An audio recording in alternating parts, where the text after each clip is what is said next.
By force ఎవరి లైఫ్లో ఉండడానికి ట్రై చేయకండి. మీరు ఎంత ఫోర్స్గా బాల్ని విసిరారనుకోండి, అది అంత ఫోర్స్గా బౌన్స్ బ్యాక్ అవుతుంది. మీరు బై ఫోర్స్గా ఎవరినన్నా మాట్లాడు అని చెప్పి మీరు ఫోర్స్ చేస్తారు. ఓకే, దానివల్ల వాళ్ళు చిరాకు పడుతూ విసుగుపడుతూ మీతో మాట్లాడారనుకోండి, అది మీకు సాటిస్ఫాక్షన్ ఉంటుందా? ఉండదు కదా. సో అట్లాంటి రిలేషన్షిప్, అట్లాంటి మాట్లాడండి అని చెప్పి ఫోర్స్ఫుల్గా ఎవరిని అడగకండి.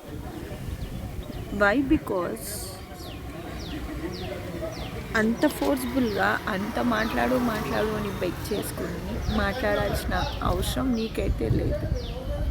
సో నువ్వు బై ఫోర్స్గా ఫోర్స్ చేసి మాట్లాడు అనేదానికన్నా సరే, నీ లైఫ్లో చాలా మిస్ అవుతూ ఉంటావు, అట్లనే ఇది కూడా మిస్ అయిపోయింది అని చెప్పి నువ్వు సెల్ఫ్ రెస్పెక్ట్ని మెయింటైన్ చేసావనుకో, మేబీ నీకు ఫెయిల్యూర్స్ నీకు కొత్త ఏం కాదు, ఇదొక ఫెయిల్యూర్, ఇదొక లెసన్ అని చెప్పేసి అనుకున్నావనుకో, నిన్ను నువ్వు ప్రొటెక్ట్ చేసుకోగలుగుతావు, నువ్వు మంచిగా ఉండగలుగుతావు.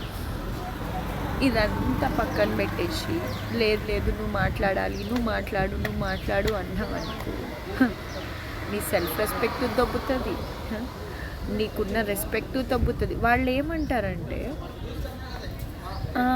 నువ్వు ఊరికే ఫోన్ చేసి మాట్లాడు అంటున్నావు కాబట్టి మాకు ఇరిటేషన్ ఉంది, నువ్వు ఇరిటేట్, నువ్వు నీ వల్ల డిస్టర్బ్ అవుతున్నావు అని చెప్పి వాళ్ళతో నువ్వు అనిపించుకోవాల్సి వస్తుంది. అవసరమా చెప్పు? నీకు అవసరమా?